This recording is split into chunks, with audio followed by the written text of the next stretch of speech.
In the past few weeks, we have been reporting about Cambodia's trade with some of the world's largest economies. Today, we speak to Britain's ambassador to Cambodia, Mark Gooding. We've had an extraordinary summer of events in the UK with the Diamond Jubilee, the Olympics, and then just last night the Paralympic Games finished in London. And I think the world's been able to see the modern diversity of the UK's inclusivity, the dynamism of the UK today, which has been great. Just looking at some of these events with the Diamond Jubilee, this is only the second time ever that a British monarch has celebrated 60 years on the throne.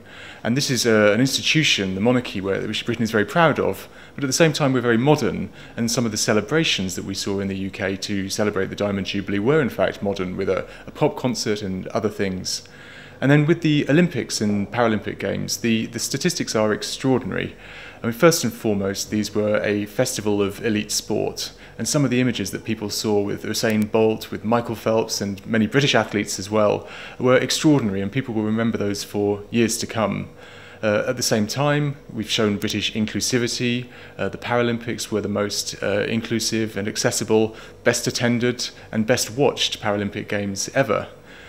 We were also the greenest Olympics and the greenest Paralympics. We're the first country ever to calculate the carbon footprint of our games. So I think people have seen a snapshot of modern UK, and I think this is important for three reasons. First of all, I think the UK can be seen now within ASEAN and Cambodia as an obvious partner for trade. So the sheer logistical feat of building all of the Olympic venues, all to budget, all on time, is impressive. But as well as that, you've got the transport infrastructure, you've got the retail infrastructure, and the security arrangements, all of which were delivered very successfully. And I think as a model for business partnerships, that's very important. I think the second thing that will change in terms of people's perception is people's perceptions of what they can see when they visit the UK. They can see the traditional, whether it's Buckingham Palace or the River Thames and St Paul's Cathedral, or the very modern, such as the latest Olympic venues, the London Eye, and I think that will encourage more people to visit the UK, whether it's for tourism, study, to do business. And I think finally the big perception that will change is the perception of British values, this inclusivity that I'm talking about, where, for instance, in the main London Olympics, this was the first time in history that every country has provided both male and female athletes.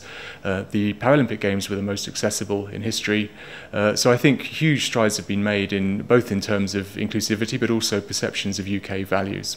Well, it's a good news story. Just on the subject of senior visits, we've had 2 British ministers here in the last 4 months, one of whom was the first ever British cabinet minister to visit Cambodia. And the story with trade is very successful. UK-Cambodia bilateral trade has increased 4-fold in the last 5 years, and last year amounted to $600 million US. Now, most of that was contributed to by Cambodian garments exports to the UK and shoe exports. So there is definitely scope for diversification. But if you look at some of the strengths of the UK economy, then they do match some of Cambodia's development needs. For example, the UK is known to be a world centre for excellence in education, with 4 of the top 10 universities in the world. So I hope that more UK qualifications are going to be available in Cambodia in the future, and more Cambodian students will go to the UK. Another example, London is one of the world's financial centres, and increasingly we're seeing UK financial services companies coming to Cambodia. Just a few weeks ago, Prudential's operating licence was agreed. And there are other sectors too, in garments. There is already significant UK investment in Cambodia, which provides thousands of jobs and lots of exports to the UK.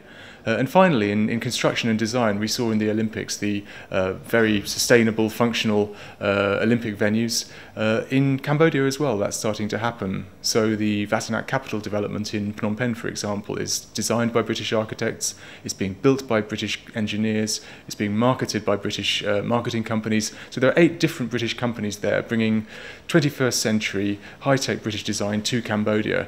And I think the scope for that to increase in the future is very significant.